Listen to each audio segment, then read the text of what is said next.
سرخط خبر ده. خط و نشان اسلام آباد و کابل.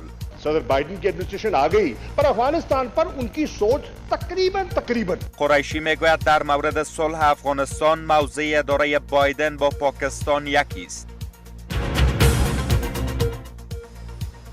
آرامش موقت در بهسود. هیئت سرگرم بررسی است. مردم منتظر عدالت. از برای خدا، از نگاه حقوق بشر، از نگاه اسلامی، از نگاه منطقی، باز شدن پرونده حقابه میان دو کشور پس از نیم سده. آیا افغانستان حاضر است آب بیشتر به ایران بدهد؟ تعیین 3 محل آبگیری برای ایران در ظرف 3 هفته یا 4 هفته آینده انشالله که خلاص خواهد شد. شکنجه شدن زندانیان از سوی نیروهای امنیتی. اتهام از سوی یوناما. با 30% زندانیان بدرفتاری می شود. رفتار اهانت‌آمیز با زندانیان و اطفال. با خبر و تحلیل خبر امشب از یک با من بهرام امان خوش آمدید.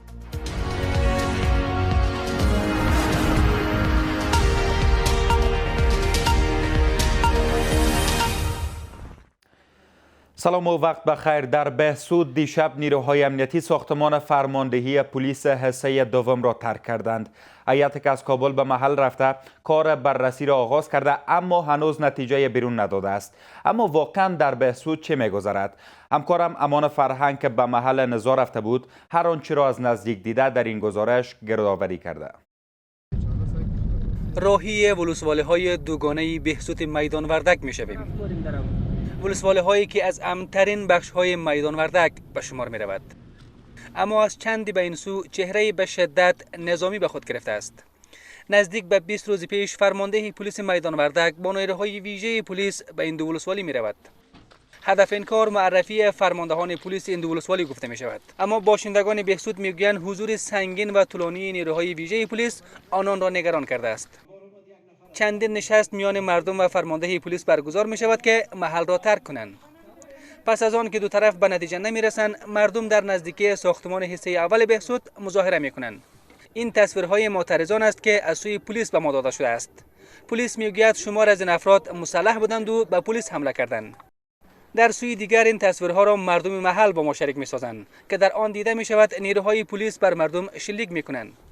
این رویداد در روز جمعه رخ می‌دهد و دست کم 12 تن در آن جان می‌بازند و بیش از 20 تن دیگر زخمی می‌شوند. حالا این جنجال بیشتر از پیش پیچیده و جدی شده است. شمار از باشندگان محل و افراد مربوط به عبدالغنی علیپور تاکید دارند کسانی که دستور شلیک بر غیر نظامیان را دادند باید مجازات شوند. در غیر آن پا پس نخواهند کشید. اینان خانواده‌های شماری از قربانیانند. این مرد به من میگوید پسرش بدون هیچ گناهی از سوی پلیس کشته شده است. خود 22 ساله آدم طلبه پیش یک آدم به حضور کنیم اشنده مرمیده که تو برادر جانی هم تظاهرات ما موریم تو هم موری دیگه مرخ کشتور داره. اینان افراد مربوط به علیپورند که در چند صد متری فرماندهی پلیس در حالت آماده باش قرار دارند. آن سوتر در فرماندهی پلیس هم نیروهای ویژه موضع گرفتند. هرچند حالا درگیری میان دو طرف وجود ندارد اما وضعیت ساختمان فرماندهی پلیس و ولسوالی از یک نبرد سنگین روایت می‌کند. در این درگیری شمار از نیروهای پلیس نیز زخمی شدند. فرمانده پلیس میدان وردک تاکید دارد که پس از حمله مردم بر پلیس دست به شلیک زدند. د دې غوښتنه دا و چې تاسو باید دیدنه ولسوالي نه ووځئ لاړ شئ میدان وردک ته. نو چون په نوم د مظاهرې راغلل هغه نور مسلح خلک یې ټول د غرونو کې ځای پر ځای کړي. یو ورځ مخکې دوی راغلل زموږ په ټانګونو باندې حملې وکولې. شواهد مدارک تاسو سره موږ شریکوو. اما یک منبع به ما میگوید که هدف اصلی حضور این نیروها بازداشت علیپور بوده است. زیرا چندی پیش زمانی که میان ولسوال حصه دوم بهسود و علیپور تنش به میان میآید با دوام تنش علیپور دفتر ولسوال را بسته میکند. پس از آن عملیات از سوی فرماندهی پلیس این ولسوالی صورت میگیرد اما در این عملیات یک تانک، یک رنجر و چند میل اسلحه به دست علیپور میافتد و این نیروها به هدف گرفتن این تجهیزات وارد بهسود می شود.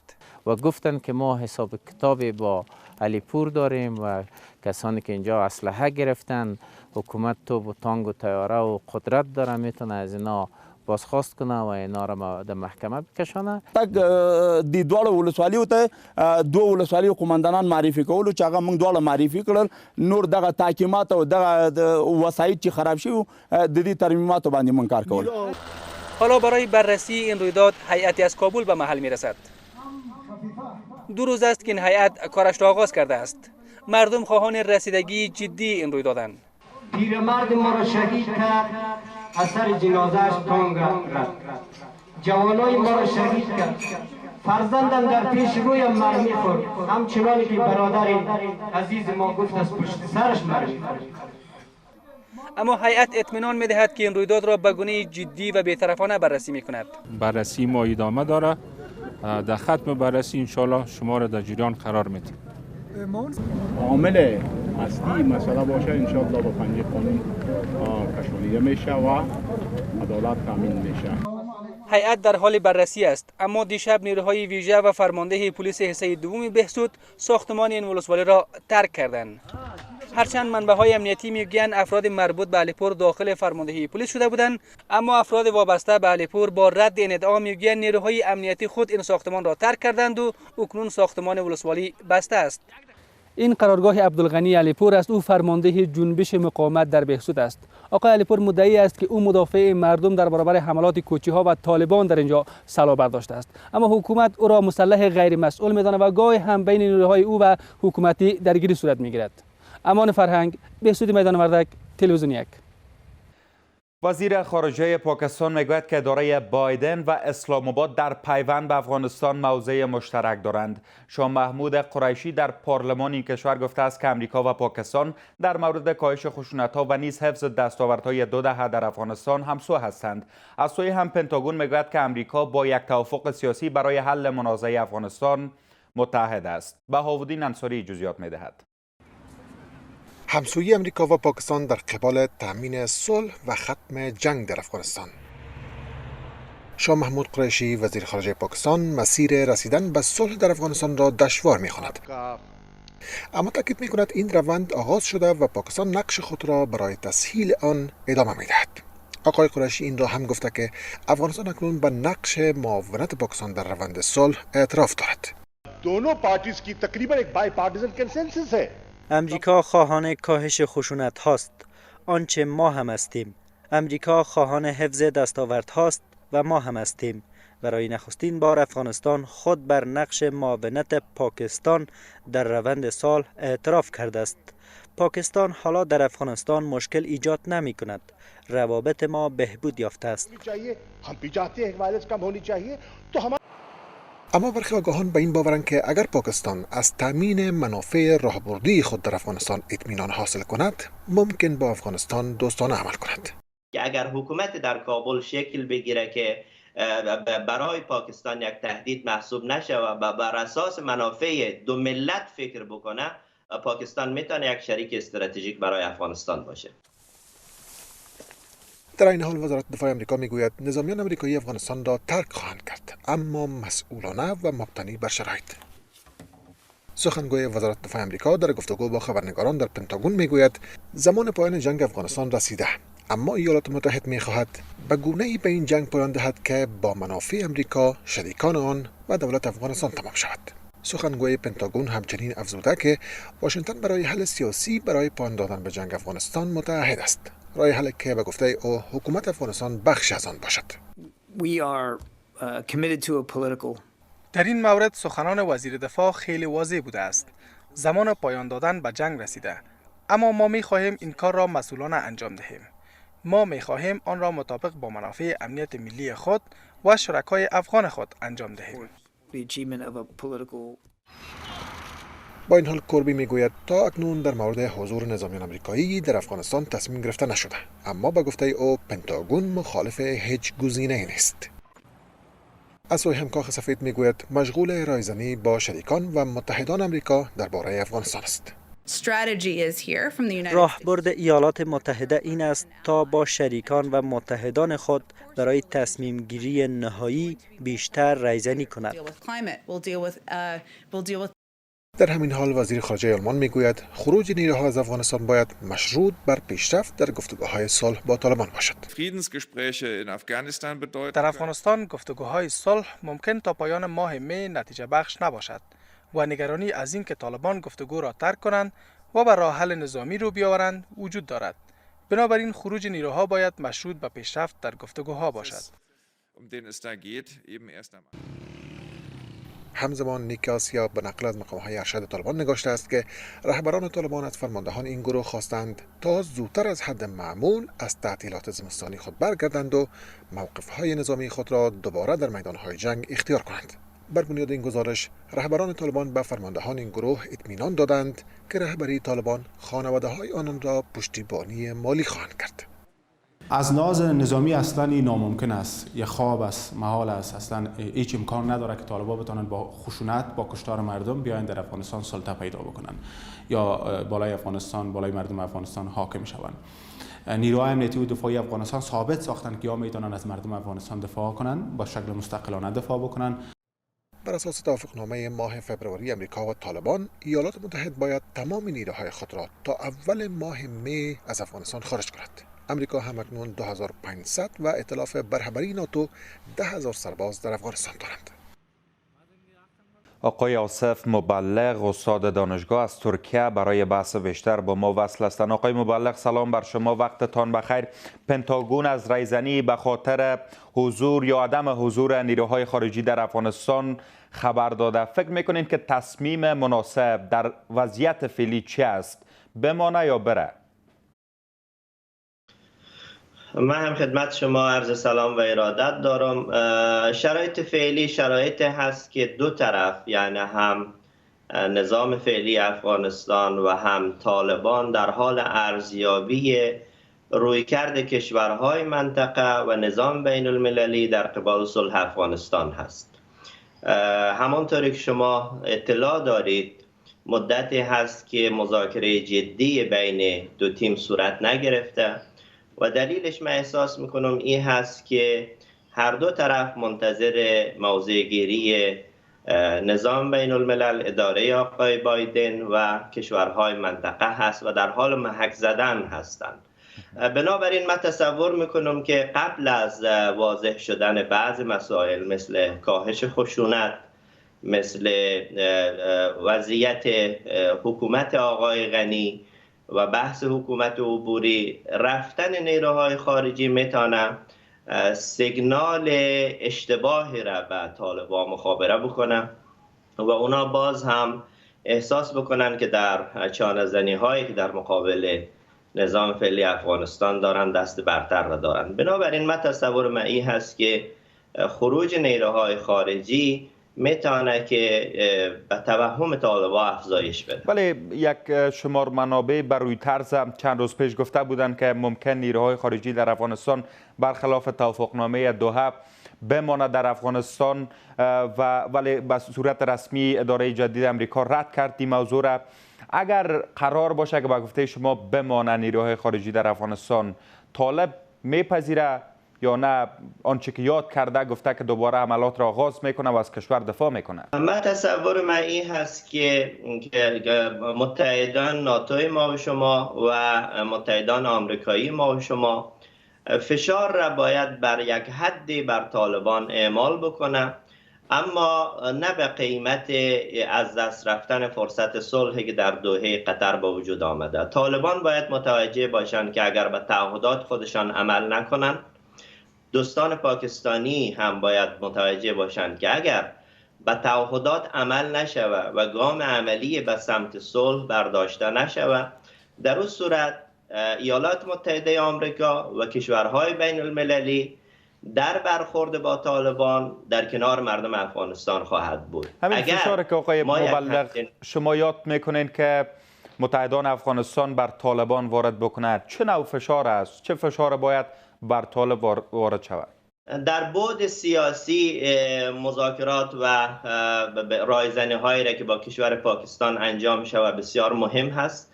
در این قسمت دستگاه دیپلماسی افغانستان هم میتونه نقش برازنده داشته باشه. بحث مانیتورینگ و رصد کردن گروه طالبان در قسمت ارتباط اونا با باقی گروه های تروریست مثل القاعده، مثل جیش محمد و باقی کسانی که در کشمیر فعال هستند میتونه اونا رو تحت فشار قرار بده و به همین شکل بحث خروج نیروهای خارجی و آمریکایی از افغانستان باید منوط به اجرای توافقنامه دوحه قطر باشه که بین آمریکایی ها و طالبان انجام شد. متاسفانه تا حالا ما گام عملی را در این قسمت شاهد نبودیم. بنابراین هر چیزی باید در مقابل عملکرد گروه طرف ما و شما که طالبان باشه انجام شود. دولت افغانستان، نظام فعلی افغانستان و متحدای بین المللیشان در یک هماهنگی کامل باید مرحله به مرحله به تعهداتی که در دوحه قطر تعهد سپرده شده به او انجام شود. در حال گروه طالبان اقدام عملی را در قسمت صلح انجام نداده، به نظر من خروج نیروهای خارجی میتونه که اونا را دوباره به همو تعهدات سفت و سخت سابقشان و به همو عملکرد سابقشان پایبندتر بکنه. بنابراین طالب خود را متحد به تعهدات خود میدانه و شما اشاره کردین که پاکستان میشه فشار وارد بکنه به طالبان و به تازگی پاکستان خود را معاون خوب در روند صلح افغانستان دانسته. چرا تا حالا که پاکستان خود را متحد به یک صلح با ثبات میدانه فشار وارد نکرده بر طالبان؟ بحث به دست آوردن منافع حداکثری در میز صلح چیزی هست که هم پاکستانی ها و هم طالبان به دنبال او هستند. اونا به دنبال کسب حداکثر امتیاز از میز مذاکره هستند. بنابراین تا حالا در میدان جنگ حضور داشته و فعلا هم قطع جنگ و صلح سرتاسری را منوط کرده به استعفای آقای غنی و رفتن آقای غنی و آمدن حکومت موقت. به نظر من هم طالبان و هم پاکستانی به این اعتقاد هستند که دولت فعلی افغانستان، نه نظام، دولت فعلی افغانستان برای راضی شدن به استعفا، برای یک مساعد بکنه راه را به یک حکومت عبوری نیازمند به فشار هستند و تنها وسیله‌ای که در دست طالبان وجود داره فعلا فشار نظامی و به اصطلاح ناامنی‌هایی هست که در شهر و قصبات افغانستان شما شاهد هستین. و ضمنیه که متحدان بین المللی ما و شما هم متاسفانه امروز با آقای غنی به چشم یک معضل می‌بینن. فارین پالیسی در آخرین نوشته خودش پیشنهاد داره که به اداره آقای بایدن داره این هست که قبل از خروج از افغانستان باید معضل به نام غنی را حل بکنن. بنابراین اینا واضح هست، کم کم راه ها و سیگنال ها واضح میشه و کم کم تفکیک ایجاد میشه بین یک مجموعه و باندی که وجود داره و بین نظام افغانستان.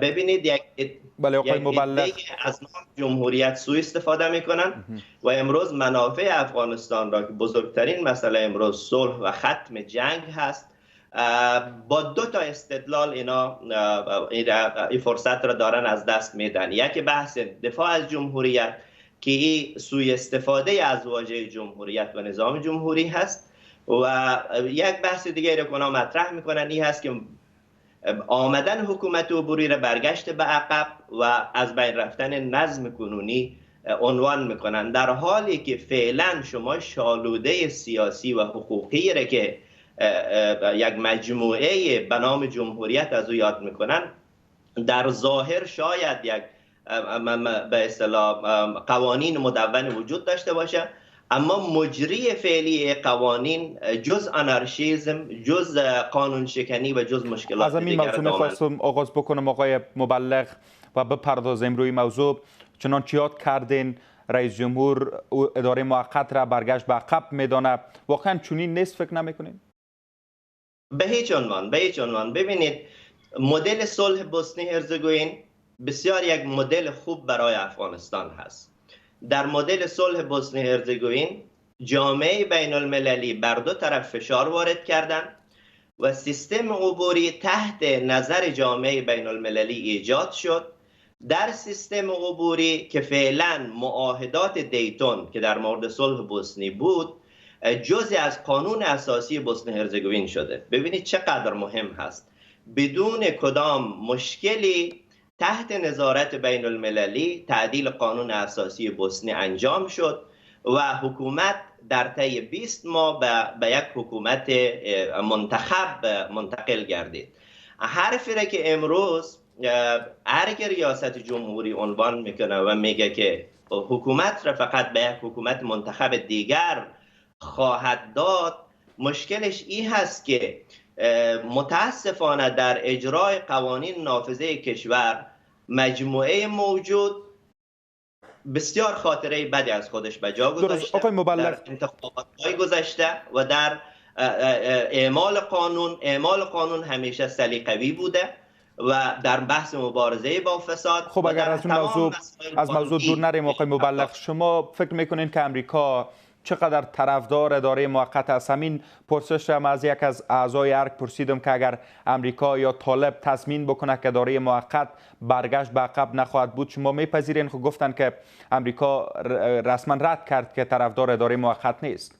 ببینید، سفیر اونا در کابل رد نکردند، اما گفتند که نسخه به نام نسخه حکومت موقت از طرف آمریکا پیچیده نشده، بلکه این مسئله هست که هیئت‌های مذاکره کننده اگر به او برسه آمریکا در او دخالت نخواهد کرد. هژمونی مدیایی ارگ تبلیغی را که از این براه انداخت کاملا سو بود، بلکه اونجا تنها چیزی را که سفیر آمریکا در کابل اعلام کردن این بود که ما نسخه موقت نسخه آمریکا نیست، بلکه ملت افغانستان، هیئت مذاکره کننده و تیم‌های مذاکره کننده به هر چیزی که برسه به او احترام داریم. ببینید کسانی که امروز در سر میز قرار داره، احزاب ریشه‌دار افغانستان مثل جمعیت اسلامی افغانستان، حزب وحدت اسلامی به سرکردگی آقای خلیلی و بسیاری از سیاسیون افغانستان، حتی رئیس مجلس فعلی افغانستان باورمند به این هستند که برای قطع خونریزی، خشونت و جنگ ما نیازمند به ایجاد یک مکانیزم هستیم و اون مکانیزم را شما اسمش را هر چیزی که میگذارید، حکومت عبوری، حکومت انتقالی، مکانیزمی هست که در او آقای غنی و مجموعه آقای غنی نباید نقش داشته باشد، چون اولا مورد قبول ملت افغانستان نیست، دوم مشروعیت سیاسی نداره، سوم ولی یک طرف قضیه آقای مبلغ شما میدونید که حکومت افغانستان و شما گفتین که آقای غنی و دار و دستش است، طرف دیگر طالبان است. همین دو طرف بحث اساسی هستند. آقای غنی نمیپذیره، رسما رد کرد، ولی طالب تاکید داره. پس فکر میکنین که چقدر مهم باشه این گفته هایی که شما یاد کردین که کسان دیگر طرفدار اداره موقت هستند در شرایطی که دو طرف مذاکره کننده چیز دیگر میگن؟ ببینید، طرف مذاکره کننده، طرف طالب آقای غنی نیست. آقای غنی بسیار بخش کوچک از افغانستان هست. آقای غنی از ملت خاص هم نمایندگی نمیکنه. رئیس جمهور است آقای مبلغ. رئیس جمهور، اما مشروعیت سیاسی نداره، مشروعیت بین المللی هم نداره. همانطور که شما میدانید بارها و بارها طالبان روی این تاکید کرده، با 300,000 رأی که در او بسیار خدشه و تقلب وجود داشته نمیتونه ملت 35 میلیونی و یا 38 میلیونی افغانستان را تقدیرش را به دستش باشه. ببینید حتی امروز در داخل خود حکومت رسما به دست 2 یا 3 نفر اداره میشه و حتی کسانی که به حیث مشاور هستند، کسانی که به حیث وزیر هستند، صلاحیت اونچنانی در این اداره نداره. در بحث بهسود وزیر دفاع رسما تعهد خودش را رد کرد، ما در این قسمت صلاحیت ندارم. وزیر داخله رد کرد. تشکر. فقط کماندوهایی که اعزام شده بود از طرف آقای حمدالله محیب بود و جاهای دیگه به همه شکل برخوردهای سلیقه‌ای فردی و شخصی انجام میشه. بنابراین این هم دنیا میفهمه که آقای غنی مشروعیت سیاسی نداره و هم بقیه میفهمه که مشروعیت بین المللی ندارن. بنابراین طرف طالب آقای غنی نیست، اینجا نماینده از ارگ نیست که پاسخ شما را بگویم. بسیار تشکر از شما آقای یوسف مبلغ، استاد دانشگاه از ترکیه. تشکر از شما. افغانستان و ایران بر سر اساسنامه پیگیری حقابه حوزه دریایی هلمند به توافق رسیدند. افغانستان در این اساسنامه متعهد شده است که در 4 هفته 3 محل را برای آبگیری حقابه ایران تعیین خواهد کرد. نقشه‌کشی جدید و بروز در حوزه آبریز هلمند که شامل حفظ امنیت مهندسان نقشه‌بردار و همچنان تامین آب رودخانه مرزی می شود از موردهای مهم این اساسنامه است. اما برخی کارشناسان میگویند که افغانستان و ایران در شرایط برابر قرار ندارند و رسیدن به یک توافق با ایران به سود افغانستان تمام نخواهد شد. آبگیری بند کمال خان در ولایت نیمروز هم آغاز شده است. جواد تیموری جزئیات می‌دهد. در این نشست به یکی از حساس‌ترین موضوعها میان دو کشور انگشت گذاشته می شود. حقابه ایران در رودخانه هلمند، حقابه‌ای که 50 سال پیش تعیین شده بود. آنچه که انتظار ما هست و آنچه که برای ما مهم هست این هست که تضمین حقابه سیستان انشالله اتفاق بیفته. وضعیت بحرانی محیط زیستی ولایت‌های هممرز با افغانستان و مهاجرت‌های ناشی از خشکسالی در این کشور رفته رفته اختلاف‌ها میان ایران و افغانستان را وارد مرحله جدید کرده است.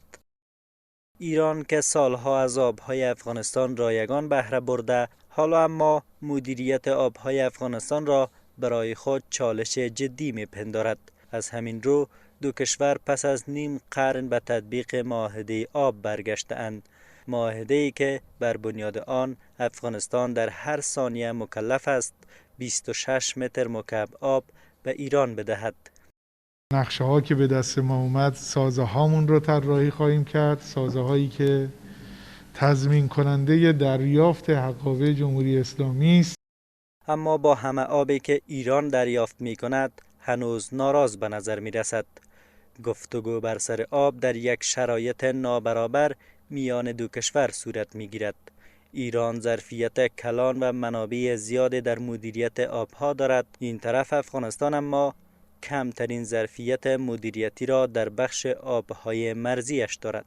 اما عمق راهبرد آبی ایران شاید این باشد که افغانستان برخلاف معاهده 1351 آب بیشتری به ایران بدهد. در کابل وزارت خارجه و اداره ملی تنظیم آب حاضر به پاسخگویی نیستند که با ایران روی چه موارد توافق کردند. اما در این نشست نماینده دولت افغانستان میگوید که مطابق این اساسنامه تعهد کردند که 3 محل آبگیری را برای ایران مشخص می کنند که آب دریافت کند. تعیین 3 محل آبگیری برای ایران در ظرف 3 هفته یا 4 هفته آینده انشالله که خلاص خواهد شد. نقشه کشی جدید در حوزه آبریز هلمند، حفظ امنیت مهندسان نقشه‌بردار، تأمین آب رودخانه مرزی از مهمترین بندهای این اساسنامه است که دو طرف خود را ملزم به اجرای آن می‌دانند. اما در نهایت این ایران است که باید به هدفش که دریافت آب است برسد. قانون لمخې هغه نړیوال قوانین چې موجود دي چې په څه ډول باندې باید یو هیواد بل هیواد ته اوبه ورکړي او یا هم په همدې ترتیب برق په څه ډول ورکړي په هماغه ترتیب باندې موږ د نړیوال قوانینو مطابق بیا مخ ته ځو. با این حال آبگیری بند کمال خان در ولایت نیمروز هم آغاز شده است. سدی که 184,000 هکتار زمین را آبیاری و بیش از 9 میگاوات انرژی برق تولید خواهد کرد. ایران پیش از این نگرانی‌های خود را در مورد ساخت این بند هم ابراز کرده بود. بند کمال خان انشالله که به ایران هیچ نوع مشکل پیدا نخواهد کرد. حقابه را که معاهده ذکر کرده انشالله که به ایران میرسه. همکنون افغانستان قادر به مدیریت 30% آب هاست و بقیه به کشورهای همسایه سرازیر می شود. بخش منازعات منطقه‌ای هم ریشه در مسئله آب دارد. افغانستان هم به عنوان منبع آب منازعات آبی سختی را در پیش خواهد داشت. یونما میگوید که بیش از 30% زندانیان در افغانستان از سوی نیروهای امنیتی این کشور شکنجه می شوند و با آنان بدرفتاری نیز می شود. در گزارش تازه یونما آمده است که عامل بخش کلان این بدرفتاری ها در زندانهای افغانستان سربازان پلیس و امنیت ملی هستند. کمیسیون مستقل حقوق بشر افغانستان نیز شکنجه و بدرفتاری با زندانیان در بازداشتگاه های افغانستان را تایید می کند. نگرانی دفتر سازمان ملل از شکنجه زندانیان در زندانهای افغانستان. دفتر سازمان ملل در کابل در گزارش تازه‌ای گفته است که روند شکنجه زندانیان به پیمانه زیادی در بازداشتگاه‌های افغانستان وجود دارد. در این گزارش آمده که شکنجه زندانیان از سوی نیروهای امنیتی در بازداشتگاه‌ها حاکمیت قانون را زیر پرسش می‌برد. عاملان شکنجه باید مسئول شناخته شوند. این کار اعتماد به حاکمیت قانون را افزایش می‌دهد و می‌تواند عامل کمک کننده برای آوردن صلح در افغانستان باشد. گزارش شکنجه هر 2 سال یک بار از سوی هیئت معاونیت سازمان ملل در افغانستان و دفتر مرکزی حقوق بشر سازمان ملل نشر می شود. کمیسیون مستقل حقوق بشر افغانستان هم شکنجه شدن زندانیان در زندانهای کشور را تایید می کند. مسئولان این کمیسیون میگویند که حکومت کمتر به سفارش‌های آنان به منظور توقف یا هم کاهش شکنجه در بازداشتگاه‌ها و زندان‌ها توجه می‌کند. عدم دسترسی به زمینه ورزش و مطالعه، مزدحم بودن اتاقها، رفتار اهانت‌آمیز با زندانیان و اطفال از مواردی است که با وجود سفارش‌های مکرر کمیسیون با آن توجه جدی نشده است. کمیسیون مستقل حقوق بشر در یک سال گذشته بیش از 550 بار از زندان‌های افغانستان نظارت کرده که در جریان این روند 143 شکایت دریافت کردند که 13 مورد آن مستند شده است. در جریان سال 1399 هجری خورشیدی 551 بار از زندان‌ها، توقیفخانه‌ها، نظارتخانه‌ها و مراکز اصلاح و تربیت اطفال نظارت صورت گرفته است. بخش بزرگی از ادعاهای شکنجه در افغانستان متوجه سربازان پلیس و امنیت ملی است که بر بنیاد گزارش تازه سازمان ملل 27.2% عامل آن سربازان پلیس و 16% هم سربازان امنیت ملی می باشند. دفتر معاونت سازمان ملل در افغانستان گفته است که توقیف شدگان از حقوقشان مبنی بر اینکه می توانند به وکیل مدافع دسترسی داشته باشند و یا اینکه پیش از بازجویی از سوی مسئولان می توانند معاینه طبی انجام دهند آگاه نشدند. تا لحظات دیگر.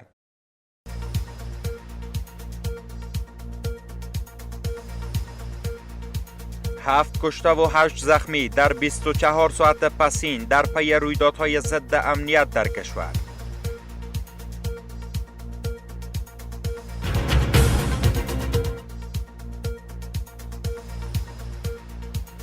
تایید پیشنویس بودجه 1400 از سوی کابینه.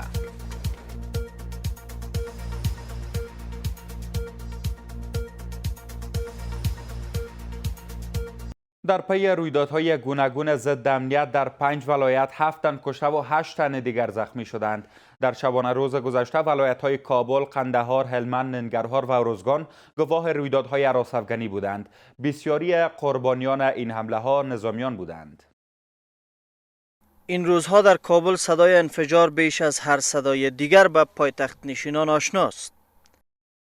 امروز یک موتر پلیس اینجا در منطقه تنگی ترخیل در مربوطات ناحیه 15 آماج ماین مغناطیسی قرار گرفت.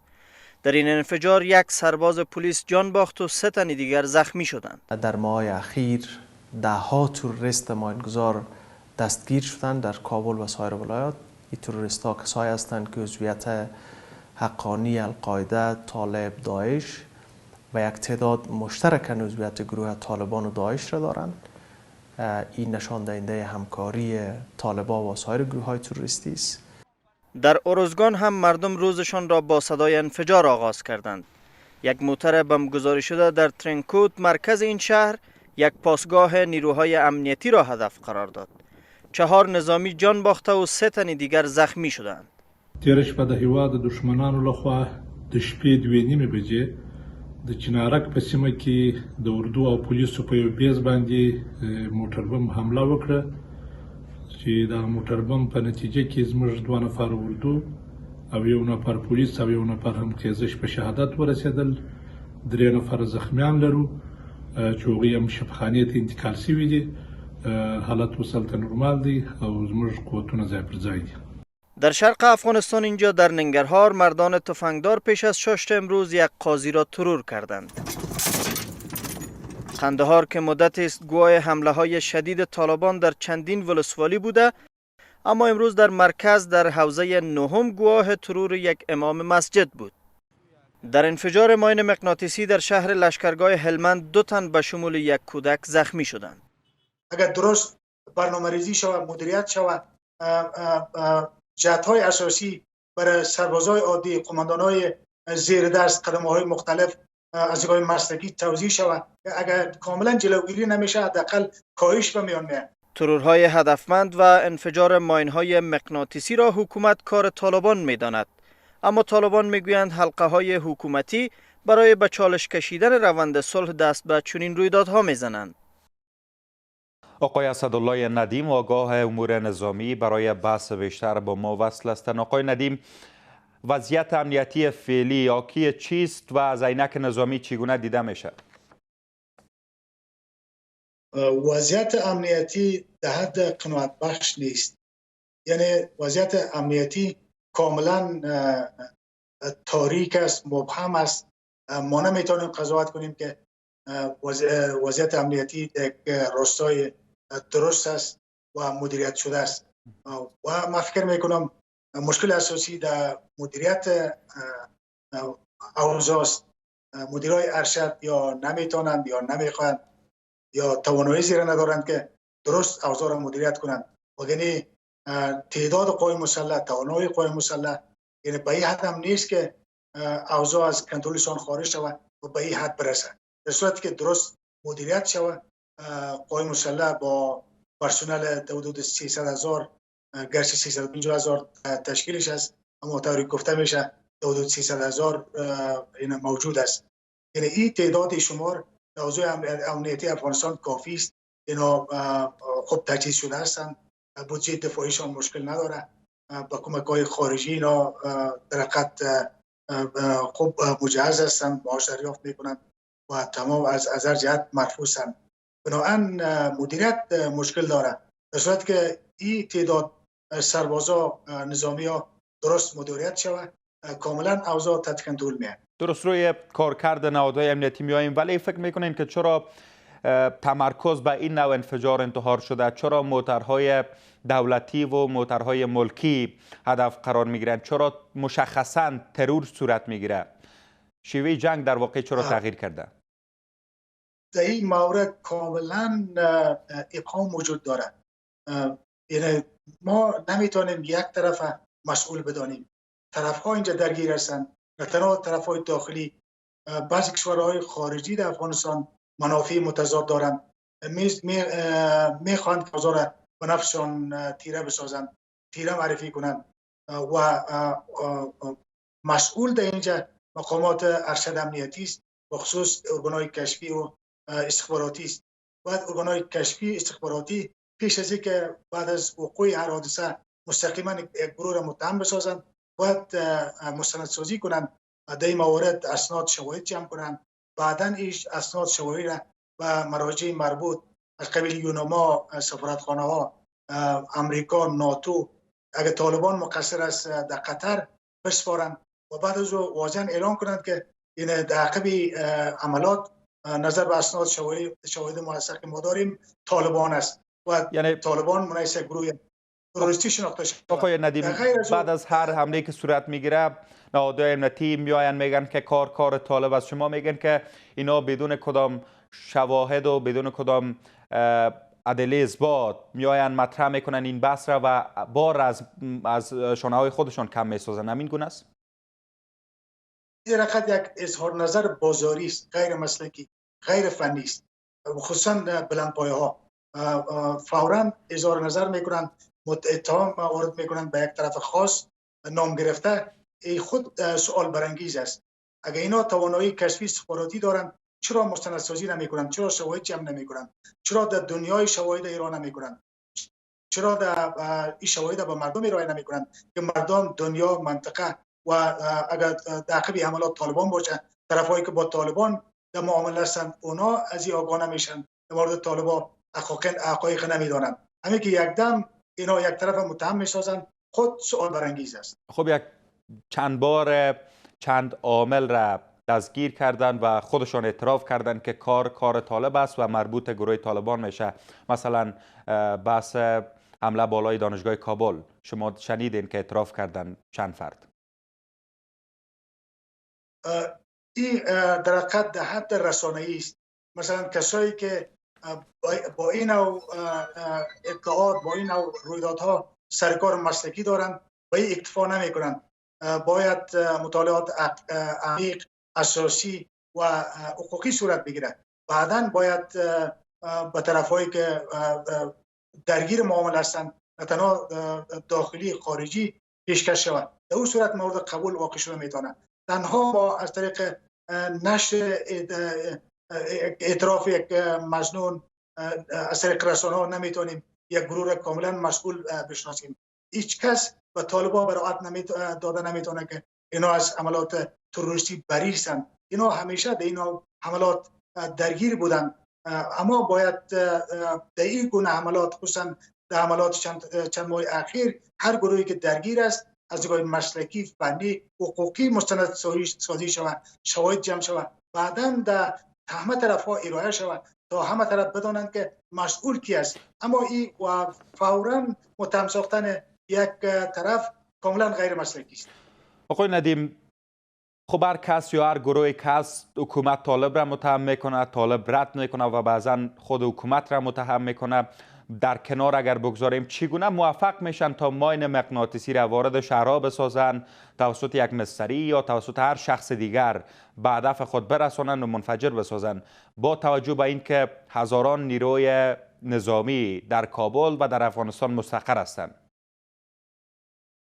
جلوگیری از ماین‌های مغناطیسی البته کار بسیار سخت دشوار است، اما ناممکن نیست. اگر درست برنامه‌ریزی شود، مدیریت شود، جهت‌های اساسی برای سربازای عادی، قماندان‌های زیر دست، قدم‌های مختلف از نگاه مسلکی توزیع شود و بعضی یادداشت‌ها داده شود برای اونا که اینا را رعایت کنند و نه تنها با قوای مسلح، این میثاق امنیتی که اینا میگن اعتماد مردم را جلب کنه. اعتماد مردم تنها با ارائه خدمت صادقانه جلب شده میتونه. در اون صورت اگر کاملا جلوگیری نمیشه، حداقل کاهش به میان میاد. اما حالی که ما میبینیم علاوه که کاهش نمیاد، به میان نامده، هر روز افزایش پیدا میکنه و این به مدیریت کار داره، به برنامه‌ریزی مسلکی ضرورت داره. آقای ندیم، یک شمار از سیاسیون ادعا میکنند که مواد انفجاری توسط نفوذی ها با موترهای شیشه سیاه و یا پرداخت رشوه انتقال داده میشه. فکر میکنین که کی از در درون نظام که تخریب کاری را شروع کرده و با نقاب که پوشیده در پای تخریب کاری است؟ در مورد این مسائل بار اول است گفته نشده، بارها گفته شده. حتی در سطح وزیر داخله ویس برمک یک زمان وزیر داخله بود و در حقیقت یک کلک راستگویی بود. واضحاً گفت که از طریق موترهای شیشه سیاه انتحاری ها انتقال داده میشه. در سطح یک وزیر گفت و میگه یک چیزی در این گفتار هست. بیشتر شما از دانشگاه کابل یاد کردیم و یک اعتراف آدم نمیتونه که همه چیز قبول کنه. زمان ایران بوده این موتر سیاه کی انتقال داده اینا را دانشگاه کابل. در اون صورت مطالعه اتهام تکمیل میشه.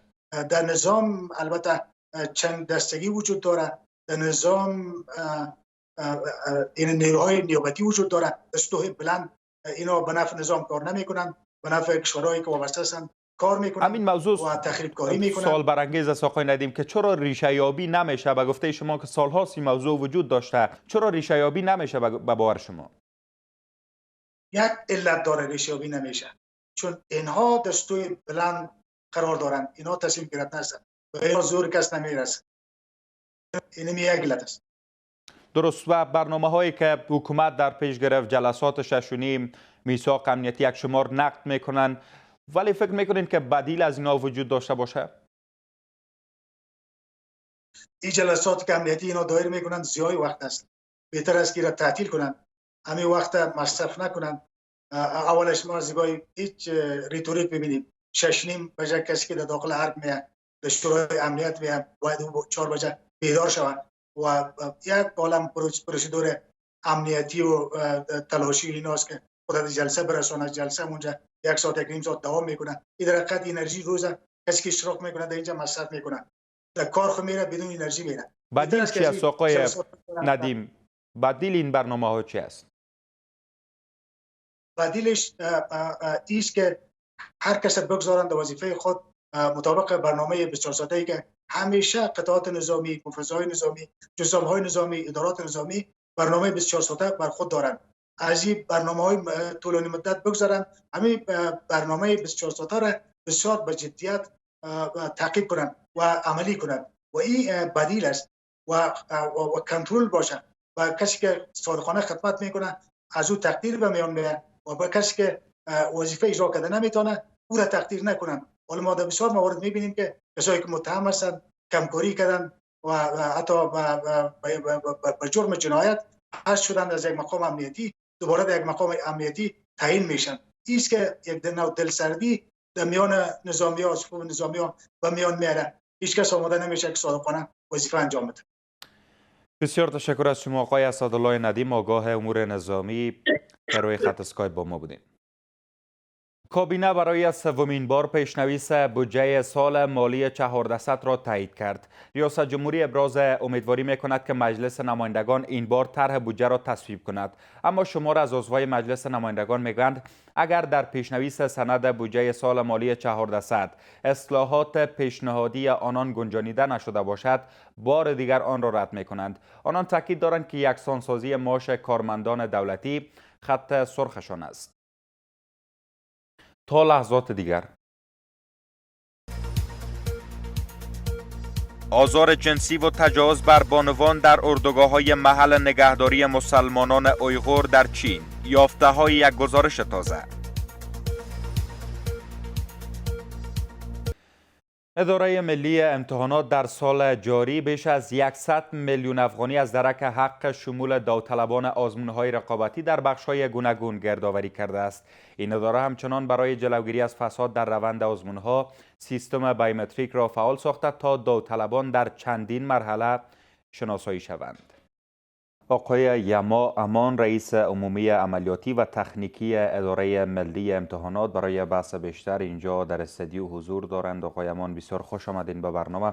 شما امروز برنامه گزارش‌دهی به ملت داشتین. 3 دستاورد بزرگتان در یک سال گذشته چیست؟ شکر بسیار زیاد. اولتر از همه سلام به تمام بیننده های تلویزیون یک. خب اداره ملی امتحانات از روزی که با کار شروع کرده، چون با کارهای شروع کردن که جدید بوده در افغانستان، یعنی آوردن اصلاحات یکی از دستاوردهای بسیار بزرگ حساب میشه که در او جمله ما از دستاوردهای بزرگ خود میتونیم بگوییم که شفافیت در یا بلند بردن استعدادها در پانتون‌های افغانستان تحصیلات عالی است و استخدام معلمین کسی که حقشان است و همچنین استخدام کارمندان اداری و خدمات ملکی مطابق استعدادشان و مطابق کاربردشان. درست، نقدهای وجود داره که به اون مورد میپردازیم، ولی اداره ملی امتحانات یعنی شما سالانه از 500,000 تن در حدود 500,000 تن امتحان کنکور میگیرین. به خاطر بلند بردن همین ظرفیت چه کار صورت گرفته؟ به خاطر بلند بردن فعلا یعنی تا حال امکانات دستوشه‌ای که ما داریم، البته تعهد اداره بوده که ما تونستیم تعهد و بردباری اداره از همکاران ما هستند که اونها با همین تعهد باعث شده که شبانه روز ما کار کردیم و تارگت به دست آوردیم. فعلا ظرفیتی که شما دارین و آخرین ظرفیتتان از چقدر است به خاطر اخذ امتحان؟ ما فعلا آمادگی برای 1 میلیون داوطلب داریم در سال و ایره ما در پیشنهادات خودم گنجانیدیم که ما بتونیم تا 2 میلیون، چون امتحاناتی که ما پیشروی داریم پیش بین هستیم، امکان داره تا 2 میلیون داوطلب ما در افغانستان در سال شامل امتحان داشته باشیم. درست، ما میدونیم که شما مسئولیت اخذ امتحانات را دارین.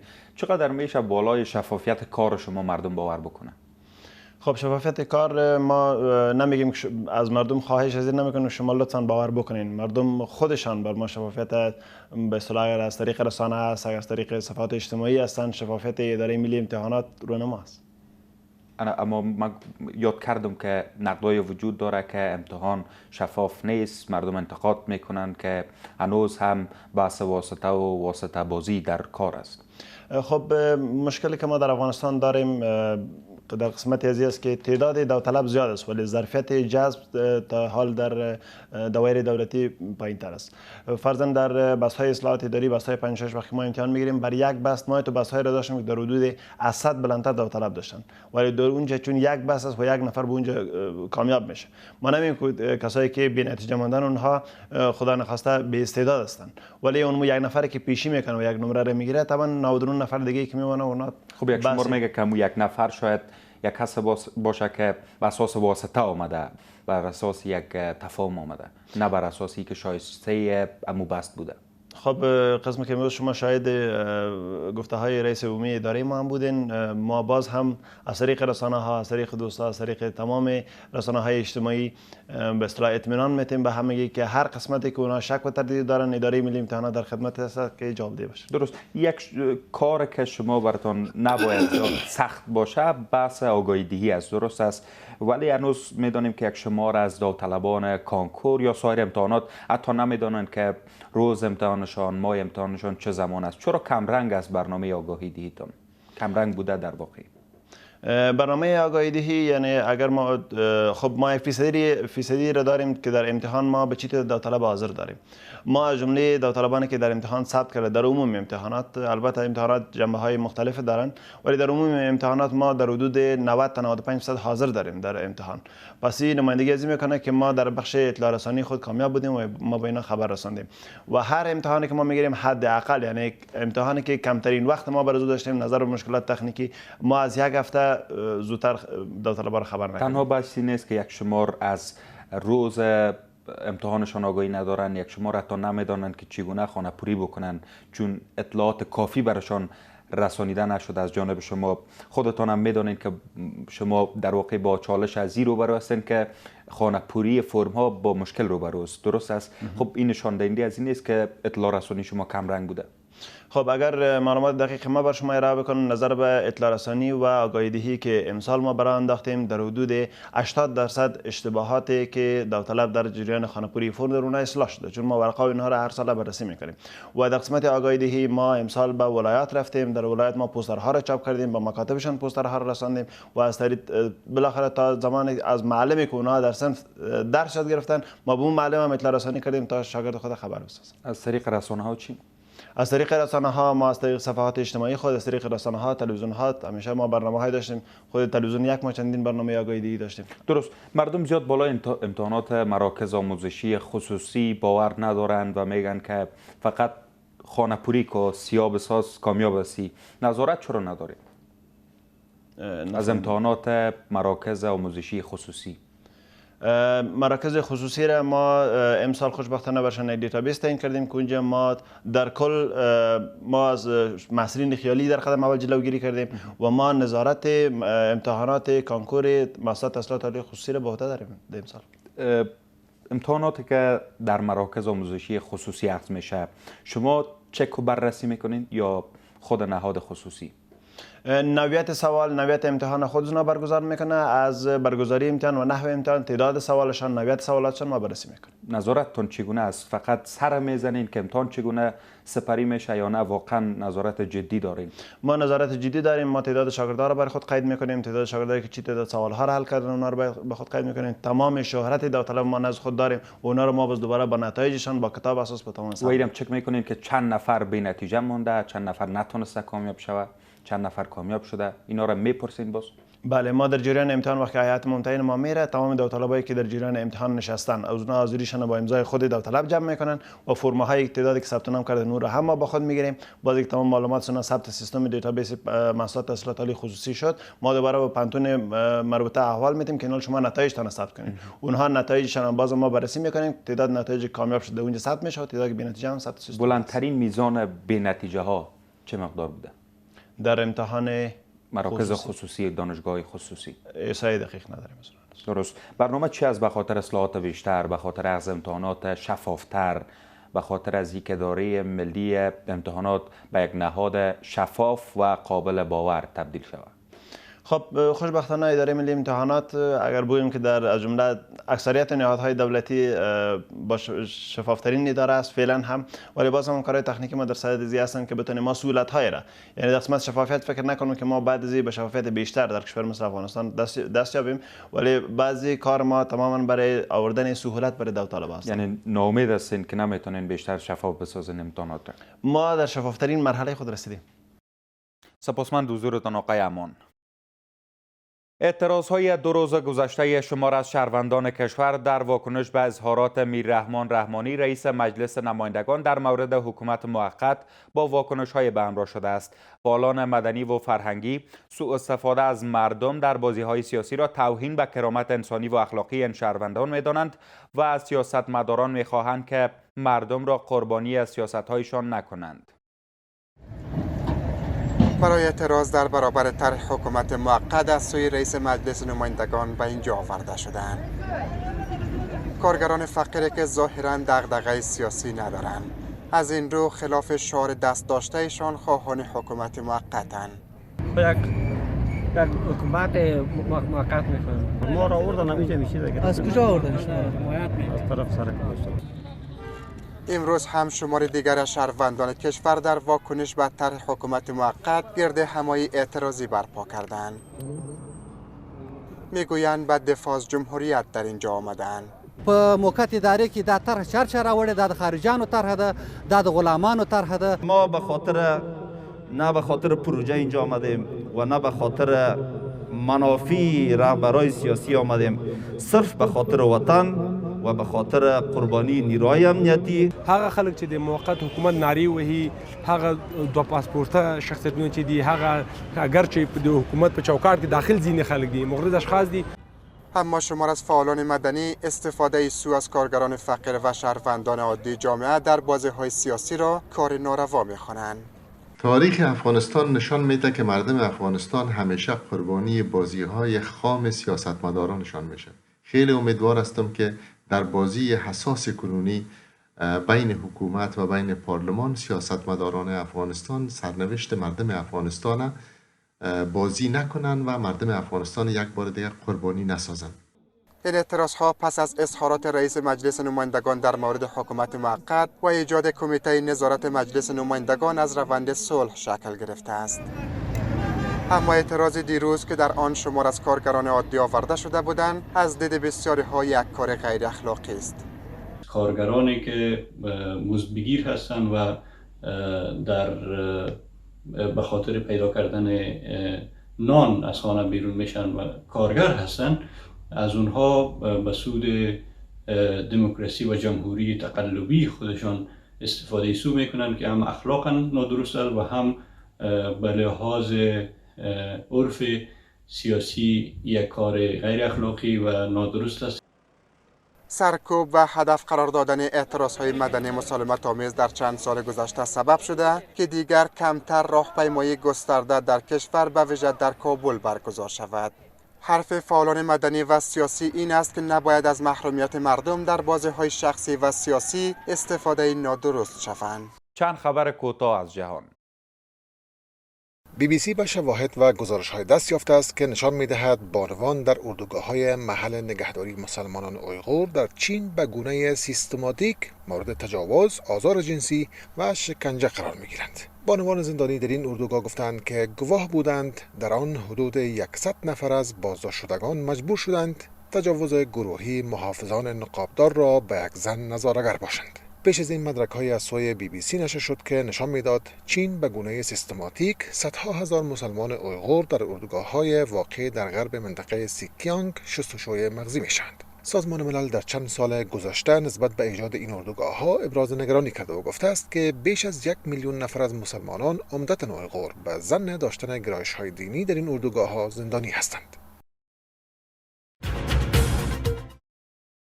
دادگاه در مسکو الکسی ناوالنی مخالف سرشناس دولت روسیه را به 3.5 سال زندان محکوم کرد. آقای ناوالنی در نشست دادگاه اقدام دولت را تلاش بیهوده کرملین در ترسانیدن میلیون‌ها شهروند روسیه برای تسلیم شدن توصیف کرده است.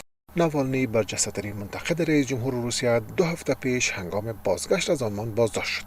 او بازداشتش را ناشی از ترس و نفرت پوتین عنوان کرده و او را مرد کوچک دوست خطاب کرده است. در راهپیمایی‌های معترضان مخالفان پوتین در 2 هفته گذشته در روسیه نزدیک به 10,000 تن بازداشت شدند.